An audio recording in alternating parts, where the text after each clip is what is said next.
राघव एक बहुत ही निर्धन व्यक्ति था। उसके पास 2 समय खाने के लिए भोजन की व्यवस्था करना भी बहुत कठिन कार्य था। वो भोजन की आशा में ठाकुर जी के एक बड़े मंदिर के बाहर जाकर बैठ जाता और हर आने जाने वाले से भोजन की आशा रखता था। मंदिर में आने वाले श्रद्धालुओं से उसको जो भी भोजन मिल जाता था उसको खाकर संतुष्ट रहता था। अधिक की उसने कभी कामना नहीं की थी। पेट भरने लायक भोजन मिल जाए बस उतने में ही संतुष्ट रहता था। निर्धन था किंतु हृदय से बहुत दयालु था। उसका यही प्रयास रहता था कि यदि किसी को उसकी आवश्यकता है तो वो उसकी सहायता करे। किंतु हमारा समाज ही ऐसा है, निर्धन को तो कभी मनुष्य माना ही नहीं जाता। उसकी सहायता लेना तो दूर, कोई उसको अपने पास भी नहीं आने देता था। किंतु राघव अपनी धुन में मस्त रहता था। कभी उसको ज्यादा भोजन प्राप्त हो जाता था तो वो अपनी आवश्यकता के अनुसार भोजन रखकर शेष भोजन अपने जैसे ही किसी निर्धन भूखे को दे देता था। कई बार ऐसा भी होता था कि उसको सारे दिन थोड़ा सा भी भोजन नहीं मिल पाता था। तब उस दिन वो भूखा ही रह जाता था, किंतु किसी के प्रति मन में कोई मैल नहीं रखता था। एक दिन ठाकुर जी के मंदिर में एक बहुत बड़े संत दर्शन के लिए पहुंचे। स्वभाववश राघव ने संत से भी भोजन की अपेक्षा रखी। संत समृद्ध और संपन्न व्यक्ति थे। राघव को देखकर उनको उस पर दया आई। आती भी क्यों ना, संत तो आखिर संत ही होते हैं। उन्होंने करुणावश उसकी सहायता करनी चाहिए, किंतु फिर उनके अंदर का संत जागृत हो उठा। उन्होंने उसका उद्धार करने के उद्देश्य से मन में सोचा, यदि मैं इसकी आज सहायता करता हूं तो उससे इसका क्या भला होगा। ज्यादा से ज्यादा आज का भोजन मिल जाएगा, कल ये फिर भिक्षा मांगेगा। यदि मैं कुछ दिनों के लिए इसके भोजन की व्यवस्था करता हूं तब भी उतने दिनों तक ही भोजन प्राप्त कर सकता है, उसके बाद फिर से भिक्षा मांगने लगेगा। ऐसे तो इसका जीवन यूं ही व्यतीत हो जाएगा। इस अभागे के लिए कुछ ऐसा किया जाए जिससे इसका जीवन ही सुधर जाए। ऐसा विचार कर उन्होंने मनी मन ठाकुर जी का स्मरण किया और राघव को झड़कते हुए बोले, अरे क्या भोजन भोजन की रट लगा रखी है, कभी किसी समय भजन में भी ध्यान लगाया है। ठाकुर जी के मंदिर के द्वार पर आकर भी हर किसी से भिक्षा मांगता रहता है। अरे भिक्षा मांगनी ही है तो ठाकुर जी से मांग, वही सबके दाता हैं। जितना प्रयास तू प्रतिदिन भोजन प्राप्त करने के लिए करता है उसका रत्ती भर भी यदि ठाकुर जी को प्राप्त करने के लिए करता तो तेरी ये दुर्दशा न होती। मेरे पास तुझको देने के लिए कुछ नहीं है, जा मांगना है तो ठाकुर जी से मांग। इस प्रकार राघव को झिड़कते हुए संत वहां से चले गए। किंतु संत की यह बात राघव के हृदय को लग गई। उसके मन में ठाकुर जी को प्राप्त करने की लालसा जाग उठी। उसने मन में निश्चय कर लिया कि अब मैं कभी किसी व्यक्ति से भिक्षा नहीं मांगूंगा, जो भी मांगूंगा ठाकुर जी से ही मांगूंगा। निर्धन था, फटे हाल था, कई दिनों से स्नान भी नहीं किया था, जिस कारण उसके वस्त्रों और शरीर से दुर्गंध आती थी। अपनी इस बुरी स्थिति को देख राघव ठाकुर जी के मंदिर में प्रवेश करने का साहस नहीं कर पाया। उसने बाहर से ही ठाकुर जी को प्रणाम किया और मनी मन उनसे बोला कि हे ठाकुर जी, आज से आप ही मेरे दाता हैं। अब आपके सामने ही अपने हाथ फैलाऊंगा। आप दो या ना दो, आपकी इच्छा, किंतु जब तक आप नहीं दोगे मैं किसी से कुछ नहीं मांगूंगा। ऐसा कहकर ठाकुर जी को प्रणाम कर राघव उन संत की तलाश में निकल पड़ा। बहुत भटकने के बाद एक स्थान पर उसको वो संत दिखाई दिए। राघव उनके पास पहुंचा और दोनों हाथ जोड़कर खड़ा हो गया। संत ने सोचा कि ये फिर कुछ मांग रहा है। तब उन्होंने कहा, तू फिर आ गया, तेरी समझ में नहीं आया? अरे मेरे पास तुझको देने के लिए कुछ नहीं है। संत ने इतना कहा ही था कि राघव उनके चरणों में गिर पड़ा और बोला, महात्मा जी, मैं आपसे कुछ मांगने नहीं आया हूं। आपने तो मुझको वो दे दिया जो एक राजा भी नहीं दे सकता था। अब तो बस आपका आशीर्वाद पाना चाहता हूं। संत के पूछने पर राघव ने अपना संकल्प उनको बताया। संत की आंखों से आंसू बह निकले। उन्होंने राघव को प्रेम पूर्वक उठाया और अपने हृदय से लगा लिया और आशीर्वाद दिया, जा ठाकुर जी तेरी मनोकामना पूर्ण करें। राघव अपने घर लौट आया। उस दिन के बाद वो प्रतिदिन ठाकुर जी के मंदिर तो जाता, किंतु भिक्षा मांगने नहीं, बस मंदिर के बाहर बैठा रहता और ठाकुर जी का ध्यान करता रहता। इस प्रकार कई दिन बीत गए। उसको किसी से कोई भोजन प्राप्त नहीं हुआ, किंतु उसने भी किसी से भोजन की मांग नहीं करी। 4-5 दिन जब भूखे रहते व्यतीत हो गए तो राघव ने सोचा कि मैंने ठाकुर जी को कभी कुछ अर्पित नहीं करा, बल्कि उनके नाम से मांगता ही रहा। शायद इसी कारण वो मुझ पर दया नहीं कर रहे हैं। किंतु वो निर्धन जिसके पास भोजन के लिए भी कुछ नहीं था, भला ठाकुर जी को क्या अर्पित करता। तब उसने विचार किया कि क्यों न ठाकुर जी को फूलों की माला ही अर्पित कर दूं, कुछ तो दे ही दूं। ऐसा विचार करके चला मंदिर की ओर, किंतु वो माला भी कहां से लाता, उसके लिए भी धन की आवश्यकता पड़ती। धन उसके पास था नहीं। उसने विचार किया कि फूल बेचने वाले के पास जाता हूँ, शायद वो एक माला दे ही दे। राघव फूल बेचने वाले की दुकान पर पहुंचा, किंतु तभी उसको स्मरण हुआ कि उसने किसी से कुछ ना मांगने का संकल्प लिया है। अब क्या करे? सोच विचार कर ही रहा था कि उसकी दृष्टि दुकान के एक कोने पर पड़ी, जहां दुकानदार ने पुरानी मुरझाई हुई मालाएं डाल रखी थी। राघव को और कुछ नहीं सूझा।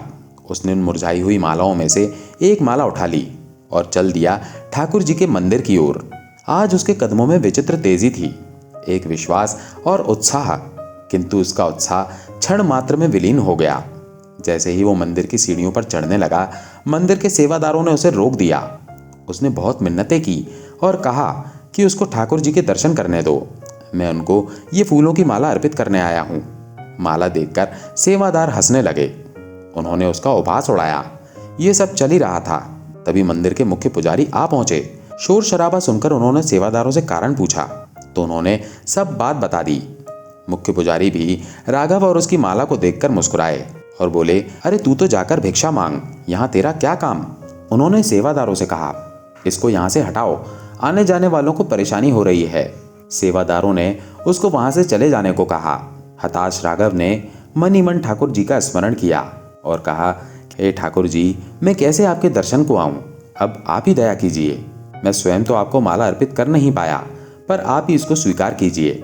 ऐसा कहकर राघव ने वो मुरझाई माला मंदिर की सीढ़ियों पर ही रख दी और चला गया। राघव को ऐसा करते देख मुख्य पुजारी ने घृणा से सेवादारों से कहा, इस माला को यहाँ से हटाओ। सेवादारों ने मुख्य पुजारी के सामने ही माला उठाकर पास की झाड़ियों में डाल दी। इस सारे घटनाक्रम के बाद जब मुख्य पुजारी ने मंदिर में ठाकुर जी के भवन में प्रवेश किया, तो वहां विचित्र सा कोलाहल था, जिसे देखकर पुजारी जी ने अन्य सेवादारों से उसका कारण पूछा, तो सभी ने एक साथ ठाकुर जी के विग्रह की ओर संकेत करके कहा कि ठाकुर जी के गले में पड़ी सभी फूल मालाएं एक क्षण में सूख गईं। मुख्य पुजारी ने ठाकुर जी की ओर देखा तो ये सत्य था। ठाकुर जी के गले में पड़ी सभी फूल मालाएं ऐसी प्रतीत हो रही थी मानो कई दिन पुराने सूखे फूलों की हो। सभी लोग बोले कि ये सभी मालाएं कुछ क्षण पूर्व एकदम ताजी थीं और अपनी सुगंध फैला रही थीं, किंतु ना जाने क्या हुआ, अचानक ही सब सूख गईं। मुख्य पुजारी को बहुत ही आश्चर्य हुआ। उन्होंने सेवादारों से नई मालाएं लाने को कहा। तुरंत ही नई और ताजी मालाएं आ गईं। पुजारी जी ने जैसे ही वो मालाएं ठाकुर जी के गले में पहनाई, तुरंत ही वो मालाएं भी पहले की तरह सूख गईं। अब सब लोग बहुत चिंतित हुए। सभी के मन में एक ही विचार था कि कहीं ना कहीं किसी से कोई बड़ा अपराध हुआ है, जिस कारण ये सब हो रहा है। सभी लोग विचार विमर्श कर ही रहे थे, तभी मुख्य पुजारी की दृष्टि ठाकुर जी के चरणों में पड़ी एक मुरझाई हुई माला पर पड़ी थी। वो माला मुरझाई हुई अवश्य थी, किंतु सूखी हुई नहीं थी। उसमें से भीनी भीनी सुगंध भी आ रही थी। उस माला को देखते ही मुख्य पुजारी के मुख से अचानक ही निकला, अरे ये क्या, ये यहाँ कैसे? उन्होंने देखा वो माला वही थी जो राघव मंदिर की सीढ़ियों पर छोड़कर गया था। मुख्य पुजारी तुरंत ही मंदिर के बाहर की ओर भागे। अन्य लोग भी उनके पीछे पीछे गए, किंतु किसी को समझ नहीं आया कि पुजारी जी अचानक बाहर क्यों भागे। सीढ़ियों के पास पहुंचकर पुजारी जी ने सेवादारों से कहा, जरा उस माला को देखो जो राघव यहाँ डालकर गया था। सेवादारों ने झाड़ियों में उस माला को बहुत तलाशा, किंतु वो वहां नहीं मिली। अब मुख्य पुजारी को समझ आ गया कि उनसे बड़ा अपराध हो गया है। उन्होंने सारी बातें अन्य लोगों को बताईं और कहा, कैसे भी हो राघव को ढूंढ कर लाओ। बहुत ढूंढने के बाद आखिर एक स्थान पर राघव बैठा मिला। वो ठाकुर जी के ध्यान में मग्न भजन गाने में मस्त था। जब उसने देखा कि उसके चारों ओर बहुत से लोग एकत्रित हैं, तो उसने पूछा, क्यों भाई, क्या बात हो गई? मुझसे कोई अपराध हुआ है क्या? सेवादारों ने कहा, शीघ्र चलो, मुख्य पुजारी ने तुम्हें बुलाया है। राघव ने सोचा कि निश्चित ही उससे कोई अपराध हुआ है। वो डरता हुआ ठाकुर जी को याद करता हुआ सेवादारों के साथ चल दिया। जैसे ही सब लोग मंदिर पहुंचे, मुख्य पुजारी दौड़कर राघव के पास पहुंचे और उसके चरणों में गिर पड़े।